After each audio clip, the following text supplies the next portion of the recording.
इन्नल हम्दुलिल्लाहि नहमदुहु व नस्तईनुहु व नस्तगफिरुह व नऊज़ु बिल्लाहि मिन शुरूरि अनफुसिना व मिन सय्यिआति अमालिना मन यहदिहिल्लाहु फला मुज़िल्ल लहु व मन युज़लिल फला हादिय लहु व अशहदु अन ला इलाहा इल्लल्लाहु वहदहु ला शरीका लहु व अशहदु अन्न मुहम्मदन अब्दुहु व रसूलुहु या अय्युहल्लज़ीना आमनुत्तक़ुल्लाहा हक़्क़ तुक़ातिहि व ला तमूतुन्ना इल्ला व अंतुम मुस्लिमून या अय्युहन्नासु इत्तक़ू रब्बकुमुल्लज़ी ख़लक़कुम मिन नफ़्सिन वाहिदा व ख़लक़ मिनहा ज़ौजहा व बस्स मिनहुमा रिजालन कसीरन व निसाअ वत्तक़ुल्लाहा अल्लज़ी तसाअलून बिही वल अर्हाम इन्नल्लाहा काना अलैकुम रक़ीबा या अय्युहल्लज़ीना आमनुत्तक़ुल्लाहा व क़ूलू क़ौलन सदीदा युस्लिह लकुम अमालकुम व यग़फ़िर लकुम ज़ुनूबकुम व मन युतिइल्लाहा व रसूलहु फ़क़द फ़ाज़ फ़ौज़न अज़ीमा अम्मा बाद फ़इन्न खैरल हदीस किताबुल्लाह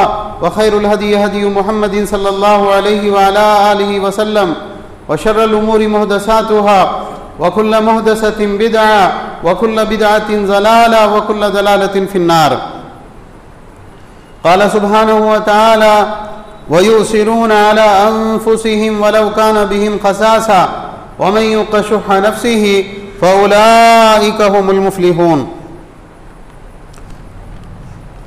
मोहतरम हज़रात, हर तरह की तारीफ़ व तौसीफ़, हम्द व सना, बड़ाई, किबरियाई अल्लाह रब्बुल आलमीन अहकमुल हाकिमीन के लिए लायक व ज़ेबा है, जो सारे जहानों का बनाने वाला और पालने वाला है। बेहद मेहरबान, निहायत रहम करने वाला है, रोज़े जज़ा का मालिक है। हर तरह का नफ़ा, नुकसान, इज़्ज़त, ज़िल्लत तने तनहा उसी के हाथ में है। वो जिसको इज़्ज़त दे उसे कोई दलील नहीं कर सकता, और वो जिसको जलील कर दे उसको कोई इज़्ज़त नहीं दे सकता। और बेशुमार दुरूद व सलाम का नुज़ूल हो तमाम अंबिया इकराम पर, बिलखुसूस आखिरी नबी और रसूल रहमतुल लिल आलमीन जनाब मोहम्मद रसूलुल्लाह सल्लल्लाहु अलैहि वसल्लम पर। बहरहाल हम्द व सलात के बाद सूरह हश्र से एक आयत करीमा का एक हिस्सा मैंने आपके सामने तिलावत किया, जिसमें अल्लाह रब्बुल आलमीन अहकमुल हाकिमीन का इरशाद है व युसिरून अला अनफुसिहिम वलौ कान बिहिम ख़सासा, कि ये यानी मदीना के रहने वाले लोग, अंसार मदीना, ये अपने ऊपर दूसरों को यानी मुहाजिरीन को तरजीह देते हैं, अगरचे ये खुद तंगी के अंदर क्यों ना हो, अगरचे ये खुद हालात के शिकार हों, अगरचे ये खुद ज़रूरतमंद हो, लेकिन ये क्या करते हैं, मुहाजिरीन को अपने ऊपर तरजीह देते हैं, ईसार से काम लेते हैं। और जो इंसान नफ्स के बुख्ल और हिर्स व लालच से बचा लिया गया, अल्लाह ताला ने फरमाया यही लोग कामयाब होने वाले हैं।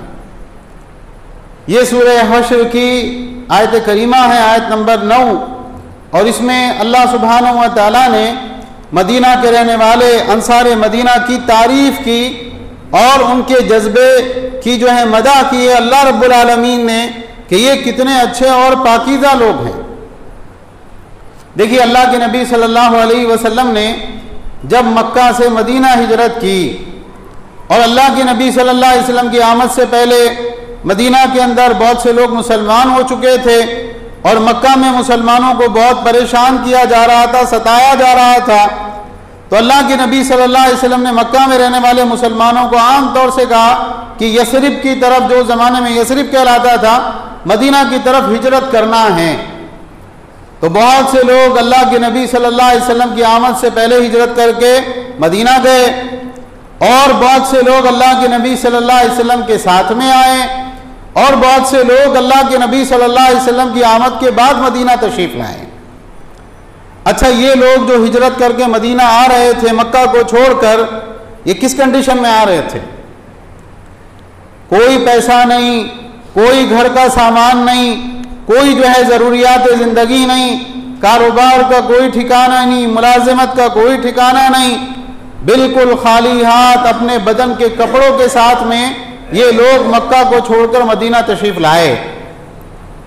और अल्लाह के नबी सल्लल्लाहु अलैहि वसल्लम ने मदीना के रहने वाले अंसार को, मदीना के रहने वाले लोगों को इनके ताउन पर उबारा।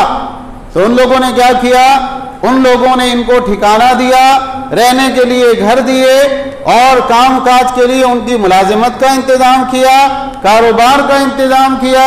अपनी हर चीज में इनको बराबरी की हद तक शरीक किया। आज बोलने में ये चीज बहुत आसान लगती है, लेकिन कभी हम गौर करें कि बाहर से कोई आदमी आ जाए और हम उसको अपने घर में ठहरा लें और आधा मकान उसके हवाले कर दें, क्या ये चीज मुमकिन है? ये चीज जो है इंसान का जो तबीयत और फितरत होती है उसके एतबार से मुमकिन नहीं है। अब्दुर्रहमान इब्न औफ रज़ी अल्लाह तआला का मशहूर वाक़या है कि वो मदीना आए और मदीना आने के बाद में अल्लाह के नबी सल्लल्लाहु अलैहि वसल्लम ने एक अंसारी साहबी से उनका भाईचारा करवाया। अंसारी साहबी उनको ले गए और जाकर क्या कहा, ये मेरा मकान है, आधा मकान आज से तुम्हारा, और मेरा फला फला कारोबार है, आज से मेरा आधा कारोबार तुम्हारा, और मेरी 2 बीवियां हैं, उनमें से मैं एक को तलाक देता हूं, जब उसकी इद्दत गुजर जाए उसके बाद तुमने उससे निकाह कर लेना। उन्होंने कहा अल्लाह के बंदे मुझे इसमें से किसी चीज की जरूरत नहीं, तुम मुझे सिर्फ बाजार का पता बताओ, मैं बाजार जाऊंगा, अपनी कमाई करूंगा। गए बाजार, एक दुकान से कुछ उधार माल खरीदा, वहीं बैठकर बेचा और शाम में मुनाफे के तौर पे कुछ चीजें लेकर आए, और होते होते अल्लाह ताला ने कारोबार में बरकत दी और अल्लाह ने बहुत नवाज दिया। जब फुतूहात हुई और जंगों के अंदर माल गनीमत हाथ आया, अल्लाह के नबी सल्लल्लाहु अलैहि वसल्लम ने मुहाजिरीन को दिया। क्यों? वो जरूरतमंद थे, बिल्कुल खाली हाथ थे। अंसार को बहुत कम दिया गया, मुहाजिरीन को बेतहाशा मालो दौलत से नवाजा गया। अंसार ने कभी उसके ऊपर एतराज नहीं किया। यहां तक उनके अखलाक थे कि अल्लाह के नबी सल्लल्लाहु अलैहि वसल्लम के पास मुहाजिरीन ने आकर शिकायत की अंसार की। क्या शिकायत की?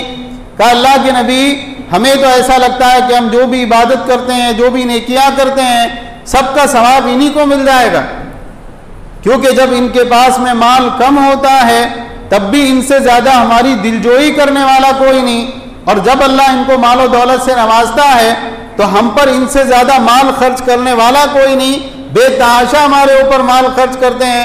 शायद ऐसा हो सकता है कि हम नेकियां करेंगे, सवाब सारा का सारा इनको मिल जाएगा। अल्लाह के नबी सल्लल्लाहु अलैहि वसल्लम ने फरमाया ऐसा नहीं होगा, जब तक तुम इनकी तारीफ करते रहोगे और इनके हक में दुआ करते रहोगे, ऐसा नहीं होगा। क्या अखलाक थे, क्या खर्च करने का मिजाज था, क्या सखावत और फयाजी थी, क्या अपने मुसलमान भाइयों के दुख और दर्द का एहसास था उन लोगों में। एक मरतबा अल्लाह के नबी सल्लल्लाहु अलैहि वसल्लम की खिदमत में एक मेहमान आया, सही बुखारी की रिवायत है। अल्लाह के नबी सल्लल्लाहु अलैहि वसल्लम ने अपने घरों में किसी को भेजा, जाओ देखो खाने के लिए कुछ है। कहा अल्लाह के नबी, हमारे घर में पानी के सिवा और कुछ नहीं है। अल्लाह के नबी सल्लल्लाहु अलैहि वसल्लम ने फरमाया कि कौन इस आज रात इस मेहमान की मेहमान नवाजी करेगा, अल्लाह उस पर रहम फरमाए। अबू तलहा अंसारी रज़ी अल्लाह तआला अन्हु है कि अल्लाह के नबी, मैं आज इसकी मेहमान नवाजी के लिए तैयार हूँ। मेहमान का हाथ पकड़ा, अपने घर लेकर आए और अंदर जाकर बीवी से बात की। बीवी ने कहा अल्लाह की कसम, ना आज मेरे खाने के लिए कुछ है, ना तुम्हारे खाने के लिए कुछ है, थोड़ा सा खाना रखा हुआ है, वो मैंने अपने बच्चों के लिए बचा रखा है। उन्होंने कहा ये अल्लाह के नबी का मेहमान है और आज हमारे यहाँ इसका ठिकाना है, रोज रोज तो ये मेहमान आने वाला नहीं। ऐसा करो, बच्चों को समझा बुझा के बच्चों को सुला दो, और जब रात में हम खाना खाने के लिए बैठेंगे चिराग बुझा देना और हम सिर्फ हाथ चलाएंगे और मेहमान को खाने देना, ताकि मेहमान अच्छी तरह से सैराब हो जाए।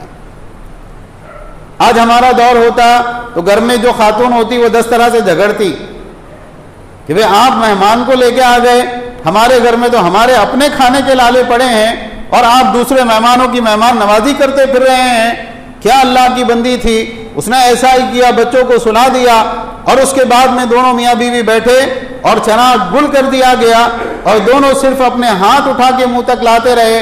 मेहमान ने अच्छी तरह से खाना खा लिया।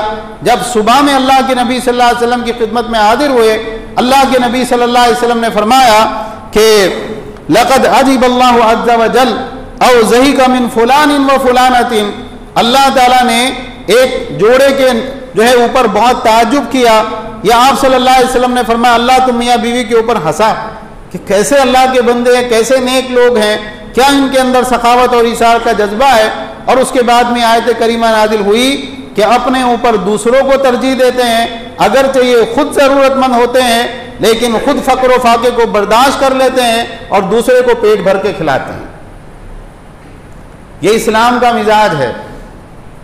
ये इस्लाम सिखाता है कि अल्लाह की राह में खर्च करने वाले बनिए, बड़े दिल वाले बनिए, सखावत और ईसार करने वाले बनिए, अल्लाह के बंदों के दुख दर्द को महसूस कीजिए और अपनी ज़रूरतों में कटौती करके अल्लाह की मखलूक के काम आइए। अल्लाह ताला ने फरमाया वमन युक़ शुह नफ्सी फउलाइका हुमुल मुफ़लिहून, जो दिल की लालच से और कंजूसी से बचा लिया गया यही लोग कामयाब होने वाले हैं। यहाँ जो अरबी ज़बान का लफ्ज़ इस्तेमाल किया गया इसका नाम है शुह। इसको अल्लाह ताला ने इस खसलत को शुह से ताबीर किया। शुह के माना क्या होते हैं? शुह के माना होते हैं इंसान का तंगदिल होना, कम ज़र्फ़ होना, लालची होना, कि जो माल दूसरों के पास है, मेरे भाइयों के पास, मेरी बहनों के पास, मेरे दीगर रिश्तेदारों के पास में, लोगों के पास में, किसी भी तरह से वो माल मैं हड़प कर जाऊं, मैं खा लूं और उसके बाद में जब माल उसके पास आ जाए उसके बाद में बुख्ल और कंजूसी से काम लेने वाला होना, अल्लाह ने कहा ये शुह है। और जो इस जज्बे से बचा लिया गया, इंसान खुद से नहीं बच सकता जब तक अल्लाह ताला उसको ना बचाए। तो इंसान को हमेशा लालच से और कंजूसी से, ये दोनों चीज़ें मिलकर ये जज्बा बनता है जिसको अरबी ज़बान में शुह से ताबीर करते हैं। तो अल्लाह से पनाह मांगते रहना चाहिए, अल्लाह से दुआएं मांगनी चाहिए, अल्लाह मेरे दिल के लालच से मुझको बचा ले, अल्लाह मुझको बखीली से बचा ले। एक इंसान को हमेशा जो है अल्लाह ताला से ये चीज़ मांगते रहना चाहिए। देखिए अल्लाह के नबी सल्लल्लाहु अलैहि वसल्लम ने बहुत सी हदीस में ये सिफत है जो बहुत बुरी सिफत है जिसको शुह से ताबीर करते हैं, अल्लाह के नबी सल्लल्लाहु अलैहि वसल्लम ने अपनी उम्मत को डराया है कि ये बुरी सिफत कितनी बुरी सिफत है। दिल में हिर्स और लालच का होना, और जब दिल में हिर्स और लालच होती है माल की बहुत ज़्यादा, तो ऐसी सूरत में फिर क्या होता है, फिर बखीली और कंजूसी इंसान के अंदर पैदा होती है। उसका नतीजा है अल्लाह के नबी सल्लल्लाहु अलैहि वसल्लम ने फरमाया, सही मुस्लिम की रिवायत है 2578 नंबर की, आपने फरमाया इय्याकुम वज़्ज़ुल्म फ़इन्न ज़ुल्म ज़ुल्मातुन यौमल क़ियामा, लोगों एक दूसरे पर जुल्म करने से बचो, इसलिए कि जुल्म क़यामत के दिन अंधेरों की शक्ल में आएगा। जो जालिम होगा वो तारीकियों में होगा, उसके पास में अल्लाह ताला का नूर नहीं होगा। और आप सल्लल्लाहु अलैहि वसल्लम ने फरमाया वत्तक़ुश्शुह, और शुह से बचो, दिल की लालच से, बखीली और कंजूसी से। फ़इन्न शुह अहलक मन काना क़ब्लकुम, इसलिए कि ये जो बुरी सिफत है लालच और बखीली की, कंजूसी की, इस सिफत ने तुमसे पहले लोगों को हलाक कर दिया है, तुमसे पहले कौमों को। आप सल्लल्लाहु अलैहि वसल्लम ने फरमाया हमलहुम अला अन सफकू दिमाहुम वस्तहल्लू महारिमहुम, ये गंदी सिफत और ये जो गंदा जज्बा है लालच और कंजूसी का, इस जज्बे ने बहुत से लोगों को मजबूर किया कि वो एक दूसरे का खून बहाए और अल्लाह की हराम करदा चीज़ों को हलाल कर लें। ये चीज़ों ने उनको इस पर उबारा, नतीजा ये हुआ कि वो लोग हलाक हो गए। आपने देखा होगा, अखबार में ऐसी खबरें पढ़ी होंगी, न्यूज़ पर देखा होगा कि भाई एक ख़ानदान का बड़ा है वो मर ही नहीं रहा और वारिस सारे के सारे नजरे गाड़े हुए हैं कि भाई ये मरे बड़े मियाँ, तो उसके बाद में जायदाद हमारे हिस्से में आए। तो ऐसा भी होता है दुनिया में बहुत सी मर्तबा कि लोग गला दबा के अपने बाप को, अपने दादा को, अपने ख़ानदान के बड़े को मार देते हैं। क्यों? इसलिए कि पैसा चाहिए, लालच, हिर्स उनको इस चीज़ पर उभारती है। इसी तरह से अल्लाह के नबी सल्लल्लाहु अलैहि वसल्लम ने फरमाया इय्याकुम वश्शुह फ़इन्नमा हलक मन काना क़ब्लकुम बिश्शुह, लोगों शुह से बचो, इसलिए कि तुमसे पहले लोग शुह से, माल की हिर्स और लालच से हलाक हो गए। अमरहुम बिल बुख्ली फबखलू, इस जज्बे ने उनको बुख्ल का हुक्म दिया, बुख्ल की तरफ उबारा, वो अपने माल में बखीली और कंजूसी करने लगे। जब एक इंसान के दिल में माल की हिर्स और लालच बहुत ज़्यादा होती है तो उसके बाद में उसके दिल में क्या आता है, अरे मैं माल नेकी में दे दूंगा, अच्छे कामों में, गरीब को दे दूंगा तो फिर मेरे पास इतना माल कम हो जाएगा। नहीं, अपने को किसी को देने का नहीं, अपने पास ही संभाल के रखना है। इंसान क्या करता है, लालच का नतीजा कंजूसी और बुख्ल की जो बीमारी होती है।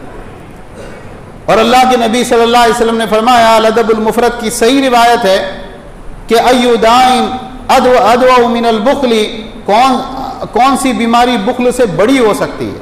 ये सबसे बड़ी बीमारी है कि इंसान के अंदर कंजूसी की सिफत पैदा हो जाए। और आप सल्लल्लाहु अलैहि वसल्लम ने फरमाया, वअमरहुम बिल खतियति फक़तऊ, ये जो लालच का जज्बा होता है इंसान को क़ता रहमी पर उभारता है, इंसान क़ता रहमी करता है, रिश्ते नाते तोड़ लेता है। अरे रिश्तेदारों के साथ ज़्यादा घुलेंगे मिलेंगे तो मौके पे उनकी मदद करनी पड़ेगी, उन पर खर्च करना पड़ेगा, इसके लिए ज़्यादा किसी से ताल्लुकात ही मत रखो। और फरमाया वअमरहुम बिल फुजूरी फफजरू, इस जज्बे ने उनको उभारा हराम कामों के इर्तिकाब पर, गुनाह के कामों पर।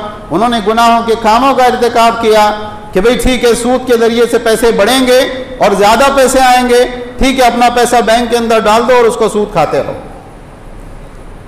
तो ये माल की लालच है जो ये सारी बीमारियों की जड़ है। इसीलिए अल्लाह ताला ने क्या कहा, वमन युक़शुह नफ्सिही फ़उलाइका हुमुल मुफ़्लिहून, जो माल की लालच से और बखीली से, कंजूसी से बचा लिए गए, यही लोग कामयाब होने वाले हैं। एक मरतबा मक्का मुकर्रमा में मस्जिद हराम में अब्दुर्रहमान इब्न औफ रदी अल्लाह ताला अन्हु, जो नबी सल्लल्लाहु अलैहि वसल्लम के बड़े सहाबी हैं और बड़े सखी और फयाज हैं, बहुत अल्लाह की राह में माल खर्च करने वाले हैं, ये काबतुल्लाह का तवाफ कर रहे हैं। और तवाफ करते हुए क्या कह रहे हैं, रब्बि क़िनी शुह नफ्सी, रब्बि क़िनी शुह नफ्सी। पूरे तवाफ के अंदर वो यही दुआ करते रहे, अल्लाह मुझे मेरे जो है नफ्स के लालच से और बकीली से मुझको बचा लेना। एक आदमी उनके साथ में तवाफ कर रहा था, उसने कहा, या अबा अब्दुर्रहमान, आप क्या इसके अलावा आप कोई और दुआ नहीं मांगते, यही दुआ आप मांग रहे हैं? उन्होंने कहा, मैं बुख्ल से और माल की लालच से अगर बचा लिया गया, फ़क़द अफ़ला, तो मैं तो कामयाब हो गया, उसके बाद में मुझे कोई और दुआ मांगने की ज़रूरत ही नहीं है।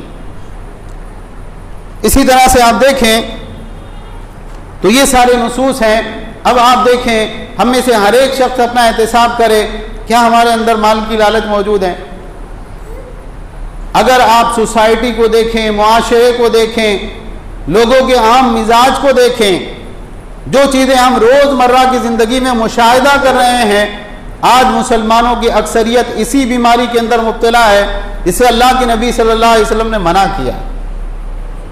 एक हद से ज़्यादा माल की हिर्स और लालच, और दूसरे बखीली और कंजूसी, आज यही बीमारी के अंदर मुसलमानों की अक्सरियत मुब्तला है। इंसान की शादी होती है, शादी होने के बाद में क्या होता है, इंसान जहेज़ की डिमांड करता है, शादी के मौके पे जहेज़ चाहिए। जब जहेज़ मिल जाता है, शादी हो जाती है, उसके बाद में क्या होता है, बीवी का जो माल होता है, इस्लाम के अंदर मियाँ बीवी का माल अलग अलग है। बीवी के माल पे तसर्रुफ करने का शोहर को हक नहीं है। अल्लाह के नबी सल्लल्लाहु अलैहि वसल्लम की ज़िंदगी में बाज़ मरतबा ऐसा होता था कि शोहर मुफलिस और कल्लाश है, इतना मुफलिस और कल्लाश है कि ज़कात लेना उसके लिए हलाल है। और बीवी इतनी मालदार है कि बीवी अपने माल की ज़कात देने के लिए किसी को ढूंढ रही है। यहाँ तक कि बीवी ने शोहर से पूछा, ज़रा अल्लाह के नबी सल्लल्लाहु अलैहि वसल्लम से पूछ के आओ कि मेरी ज़कात आपको चलती है क्या, तो मैं आप ही को दे देती हूँ।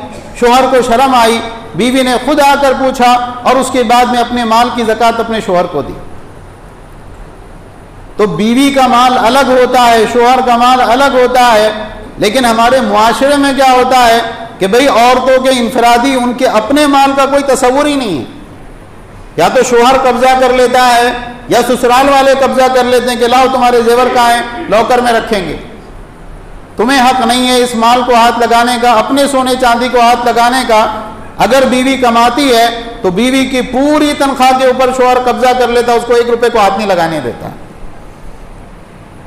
इसी तरह से आप देखें कि विरासत के मामलात इतने ज़्यादा आम है ये बात कि भाई जब एक इंसान किसी के घर में किसी बड़े का इंतकाल होने लगे और अल्लाह ने माल से नवाज रखा है बाप को, दादा को, नाना को, तो वो मरेगा। जब मरेगा, लेकिन उससे पहले उसके माल के लिए झगड़े शुरू हो जाते हैं कि ठीक है फलां चीज़ पे मैं कब्जा जमाऊंगा, फलां चीज़ जो है इसको मिलेगी, फलां चीज़ इसको मिलना चाहिए। और उसके बाद में हर शख्स की ये ख्वाहिश और कोशिश होती है कि किसी भी तरह से पूरा का पूरा माल मैं हड़प कर जाऊं। इसी तरह से जो लोग पार्टनरशिप में कारोबार करते हैं, आमतौर से आप लोगों के मामला देखें कि अगर एक पार्टनर सीधा साधा है, भोला भाला है, तो दूसरे पार्टनर की कोशिश क्या होती है कि सारा नुकसान इसके ऊपर डाल दिया जाए, इसके हिस्से में, और सारा नफा मैं हड़प कर जाऊं। एक आदमी चमक जाता है, ऊपर चला जाता है, और एक आदमी बिल्कुल भिखारी हो जाता है, सड़क पे आ जाता है। तो अगर हम अपने मुआशरे को देखें, हमको ये चीज समझ में आएगी कि अल्लाह के नबी सल्लल्लाहु अलैहि वसल्लम ने जिस बीमारी से बचने का हुक्म दिया कि अपने आप को शुह से बचाओ, माल की लालच से, बखीली और कंजूसी से, ये चीज आज हमारे दौर में हमारी अपनी जात के अंदर बेतहाशा मौजूद है और हमें उसके इलाज की भी फिक्र नहीं, जिसके बारे में अल्लाह के नबी अल्लाह ताला फरमा रहा है वमन युक़शुहा नफ्सी फ़उलाइका हुमुल मुफ़्लिहून। जो अपने नफ्स की बखीली और कंजूसी से बचा लिया गया, जो माल की लालच से बचा लिया गया, यही लोग कामयाब होने वाले हैं। इमाम इब्न क़य्यिम रहमहुल्लाह का एक जुमला है, उन्होंने कहा अस्सख़ीय्यु क़रीबुम मिन अल्लाह तआला व मिन ख़ल्क़िही व मिन अहलिही व क़रीबुम मिनल जन्नति व बईदुम मिनन नार। इंसान सखी और फैयाज हो, खुले दिल का मालिक हो, लोगों का माल हड़पने की बजाय लोगों पर अपने माल को खर्च करने वाला हो, ऐसा आदमी अल्लाह से भी करीब होता है, अल्लाह की मखलूक से भी करीब होता है, अपने अहले खाना से भी करीब होता है, उसके घर वाले भी उससे मोहब्बत करते हैं, और ऐसा आदमी जन्नत के करीब होता है और जहन्नम से बहुत दूर होता है। और फरमाया वल बखीलु बईदुम मिन खल्क़िही बईदुम मिनल जन्नति करीबुम मिनन नार। और बखील जो होता है ना, वो अल्लाह की सारी मखलूक की निगाहों में बहुत मकबूज होता है। आदमी कंजूस होता है, बाद मर्तबा उसके घर वाले, उसकी औलाद उससे नफरत करती है कि बाप के हाथ से पैसे निकलते ही नहीं, कभी बड़ी से बड़ी जरूरत के मौके पे नहीं निकलते हैं। और फरमाया कि ये जन्नत से बहुत दूर होता है, क्योंकि कुछ खर्च ही नहीं किया अल्लाह की राह में, तो जन्नत कैसे मिलेगी। और जहन्नम से बहुत नजदीक होता है, क्योंकि बहुत से मौके पे अल्लाह की नाफरमानी करके माल को बचाया, अल्लाह ताला जो है जहन्नम उसके लिए लिख देते हैं। इसी तरह से आप देखें हजरत अबू हुरैरा रज़ी अल्लाह तआला से मरवी एक हदीस है, और अगर हम इस हदीस पे गौर कर लें तो हमारी ये जो बीमारी है माल की लालच की और बखीली की, ये दूर हो जाएगी। अल्लाह के नबी सल्लल्लाहु अलैहि वसल्लम ने फरमाया यक़ूलुल अब्दु माली माली, बंदा कहता है मेरा माल मेरा माल, पैसे के पीछे भागता रहता है। लेकिन आप सल्लल्लाहु अलैहि वसल्लम ने फरमाया व इन्ना लहू मिन मालिही सलासन, इसके माल में सिर्फ 3 बातें हो सकती है। मा अकला फअफना, जो खा लिया और फना हो गया माल, अब उसके काम आने वाली वो चीज़ नहीं है, खा पी के ख़त्म कर दिया।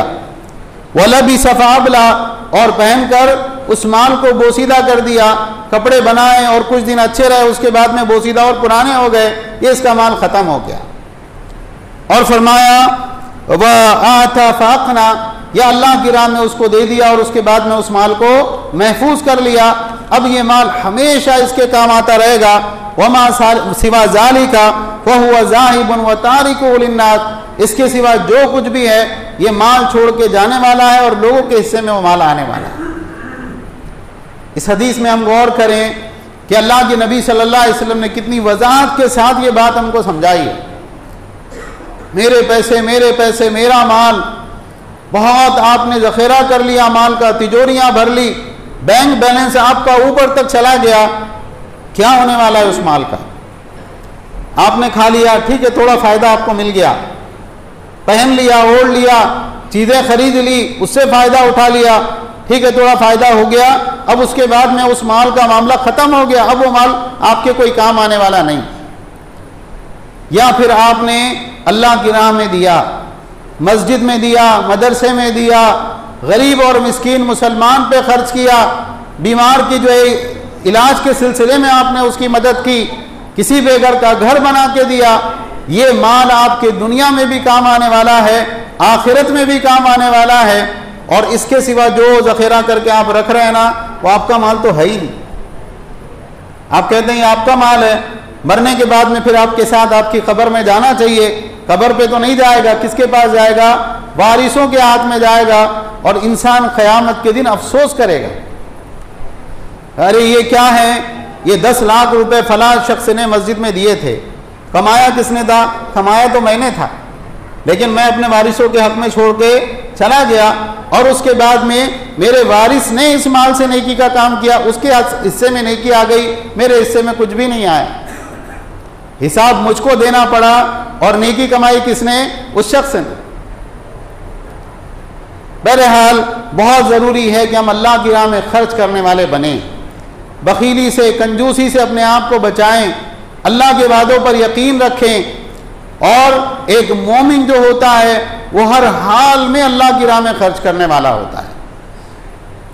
अगर आप इस सिलसिले में सलफ़ सालिहीन के वाक़यात देखें, हज़रत आयशा रज़ी अल्लाह तआला का एक वाक़या इमाम इब्न जौज़ी ने अपनी बाज़ किताबों में जिक्र किया। हज़रत आयशा रज़ी अल्लाह तआला रोज़े से हैं और घर में खाने के लिए क्या है? घर में खाने के लिए 2 सूखी रोटियां, उसके सिवा घर में कुछ नहीं है। तो एक मांगने वाला आया, अल्लाह के नाम पे मुझको दीजिए, मैं भूखा हूँ। हज़रत आयशा रज़ी अल्लाह तआला ने हुक्म दिया बांदी को कि जाओ इसको एक रोटी दे दो। बांदी ने उठा के एक रोटी उसको दे दी। उसके बाद में थोड़ी देर गुजरी कि फिर एक मांगने वाला आ गया कि मैं ज़रूरतमंद हूँ, अल्लाह के लिए मुझे कुछ दीजिए। हज़रत आयशा रज़ी अल्लाह तआला ने कहा कि जाओ जाके दे दो। अब वो बांदी गई दरवाजे पे और चुपके से उसको जाने के लिए कहने लगी, कुछ नहीं है जाओ।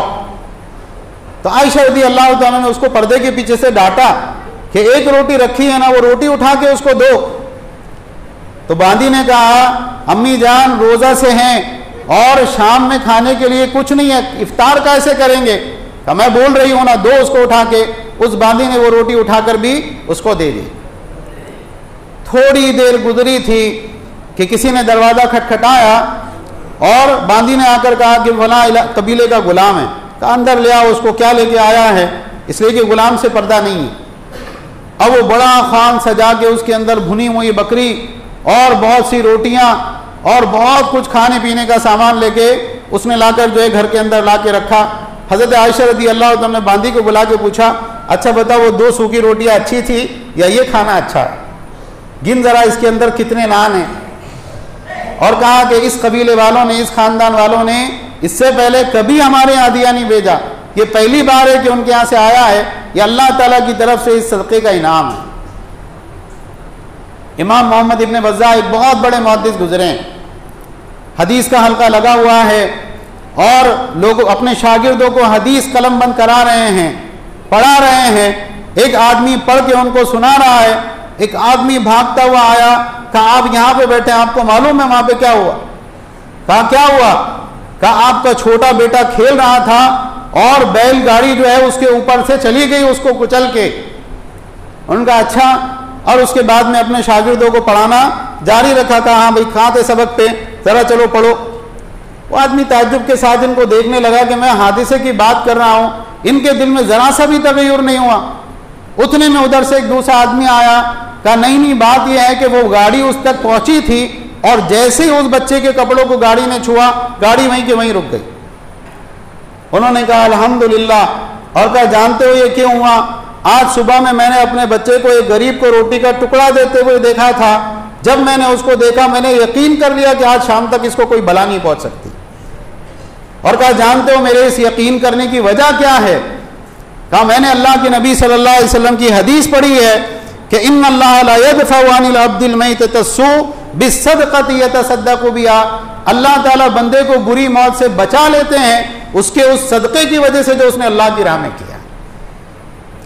इसी तरह से अब्दुल्ला इब्न मुबारक रहमतुल्लाह के पास में एक आदमी आया, कहा बात यह है कि मेरे घुटने के ऊपर एक जख्म हो गया, 7 साल हो गए इसका इलाज कराते हुए, अलग अलग अतिब्बा के पास, हकीमों के पास जाकर मैं इलाज करके थक चुका हूं, ये जख्म अच्छा ही नहीं होता, कुछ इलाज बताइए। उन्होंने अपना चेहरा झुकाया, कुछ देर गौर फिक्र की और उसके बाद में कहा जाओ और जहां पर मुसलमानों को पानी की जरूरत हो वहां जाकर उस इलाके के अंदर कुआं खुदवा दो, उस कुएं के अंदर पानी लगेगा, यहां तुम्हारा जख्म सूख जाएगा। उस आदमी ने ऐसा ही किया और जैसे ही उस कुएं से पानी का इखराज हुआ, अल्लाह ताला ने फौरन उस आदमी को उस जख्म से शिफा दे दी। तो सदक़े के बहुत बड़े बड़े फायदे हैं, सखावत के बहुत बड़े बड़े फायदे हैं। आप अल्लाह की राह में देंगे, अल्लाह ताला से तिजारत करने वाला कभी नाकाम और नामुराद नहीं रहता, ना अल्लाह को कर्ज देने वाला कभी खाली हाथ रहता है। इसके बिलमुकाबिल याद रखें, अल्लाह ताला ने सूरह तौबा आयत नंबर 34 और 35 में बहुत साफ अल्फाज में एक बात इरशाद कर दी है बखीलों के लिए। क्या ऐलान है? वल्लज़ीना यकनिज़ून अज़्ज़हब वल-फ़िज़्ज़ता वला युनफ़िक़ूनहा फ़ी सबीलिल्लाहि फ़बश्शिरहुम बिअज़ाबिन अलीम। जो लोग सोना और चांदी जमा करके रखते हैं और अल्लाह की राह में उसको देते नहीं है, उनको दर्दनाक अजाब की बशारत दे दीजिए। ये किसी मौलवी का ऐलान है कि भाई हाँ मौलवी साहब बोल रहे हैं, उनके दिल से बोल रहे हैं, क्या इसका एतबार है? अल्लाह ताला की बात है, कुरान की आयत है।